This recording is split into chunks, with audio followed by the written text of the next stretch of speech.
Right. ওই যে শাকটা যে বসিয়েছিলাম, এটা শাক, তারপর হচ্ছে কাঁচা টমেটোর মতো যেটা ছিল, এটা আমরা একটু দেখতে চাচ্ছি আর কি কীরকম একটা টেস্ট। বকচে আগেও খেয়েছি, কিন্তু সবজি মতো এরকম না, হয়তো অন্য কোনো ইয়ের সাথে, কিছুর সাথে, আমরা মাছের সাথে দিয়েছি। আই থিঙ্ক মাছের সাথে দেওয়া হয়েছে। আচ্ছা, রেস্টুরেন্টে ওরা কীভাবে যেন রান্না করে, রাইট? হ্যাঁ, দ্যাটস রাইট। Look. হিয়ার। ওকে, এখানে এগুলো আমরা পরে রান্না করছি, তাই তো? রাইট। তাহলে আজকে সবজিটা কি ভালো হবে? আমার কাছে মনে হচ্ছে ভালো হবে, এটা দেখে অনেক মজা লুক করতেছে। একটু দিয়ে আছে, এগুলো দিয়ে দিচ্ছি, মনে হচ্ছে ভালোই আছে, তো কালার চেঞ্জ হয়েছে। ফ্রেশ সবজিটা বেশ টেস্টি। ছিল।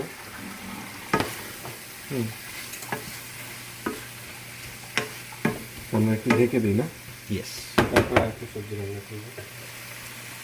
আমাদের সিদ্ধ হতে হবে এখন একটু মনে হয়। তাহলে আলু সিদ্ধ হওয়ার জন্য কি করা যায়? আই থিঙ্ক একটু ঢাকনা হয়ে দিয়ে দাও, ঢাকনা তাহলে দিয়ে হয়ে দিলে যায়। তাহলে হচ্ছে, ঢাকনা দিলে কেন সিদ্ধ হয়ে যান? কেন সিদ্ধ হয়?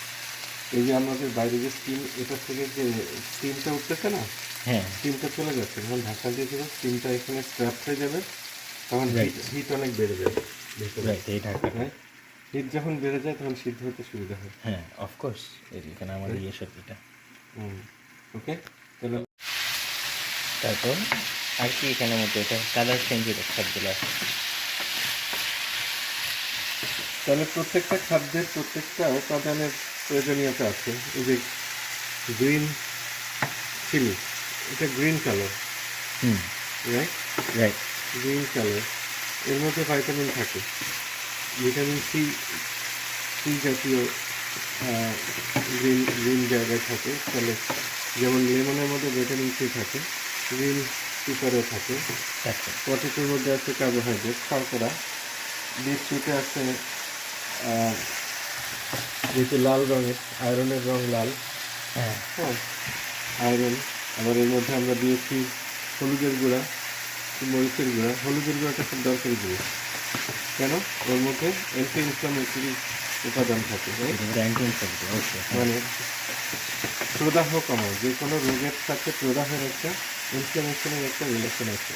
তাহলে রোগ প্রতিরোধ ক্ষমতা বাড়ায় কিন্তু হলুদ। এই জন্য, এই জন্য ইয়েরা কী করে, ওরা ইউজ করে ওদের। বেশিরভাগ দেখবেন এই পাঞ্জাবিরা অসুস্থ কম হয়। এই ওভারঅল ইন্ডিয়ান যারা আছে তারা কিন্তু হলুদটাকে একটা ওষুধের মতো মনে করেই খায়। জ্বর আসলে দেখা হবে এক গ্লাস দুধের মধ্যে অল্প একটু হলুদ মিক্স করে খেয়ে ফেলে, এটা অনেক উপকারী। Let's see. আচ্ছা, এখানে একটু হলুদের গুঁড়া আর 2-3টা কাঁচামরিচ মাঝখানে ইয়ে করে দিয়েছি, একটু স্লাইস করে দিয়েছি, পুরো আলাদা করিনি। এভাবেই রান্না করতেছি, যেহেতু সামিন খেতে চায় না হচ্ছে রেড পেপার, মানে গুঁড়া, লাল গুঁড়া মরিচের গুঁড়া, লাল মরিচের গুঁড়া না, আচ্ছা, ওটা খেতে চাচ্ছে না, সেই জন্য আমরা গোলমরিচের গুঁড়া দিয়েছি। তো দেখা যাক এটা দিয়ে কী হয়। একটু পেঁয়াজ আর ভেজে নিয়ে এলাম, হালকা একটু পানি দিয়ে দিই, তাহলে মশলাটা পুড়ে যাবে না। এর মধ্যে লবণও দিয়ে দিয়েছিলাম।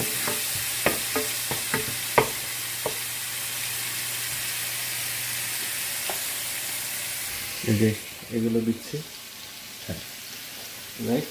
রাইট।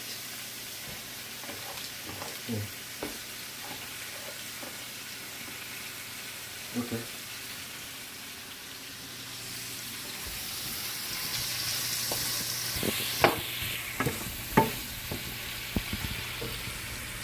অনেক বেশি করছি না আমরা, এটা কি ভালো আছে দিব? একটু লাল হয়ে গেছে। আই থিঙ্ক এটা বেশি সমস্যা নেই, এটা কুক করা যাবে মনে হয়। বন্ধ করে চেনি কেন বন্ধ? না, তাহলে আমি ঠিক কালকে আছে, কেটে রেখেছি তো। তাহলে কোনো কোনো কোনো সমস্যা নেই, এটা যদি গন্ধ সব না দিব বেরোয়। না, আমি দেখি বেছে বেছে দিচ্ছি। বেছে বেছে তো। একটু লাল হয়ে গেছে। হ্যাঁ, বিনস আসলে রানিং হয়ে গেলে তখন আর আমরা ভুলে গিয়েছিলাম যে বিনস আছে এখানে, সবগুলো আমরা খাইনি। মিক্সি কিছু দিয়ে দিলাম।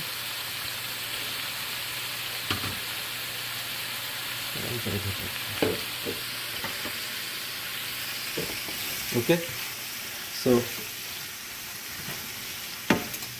এটা আমরা অল্প একটু আমরা হচ্ছে বাবা ছেলে মেয়ে 3 জন খাবো, তো এটা একটা সবজি, আরেকটা সবজি করবো, সো অনেক বেশি পরিমাণে করছি না, এই আর কি।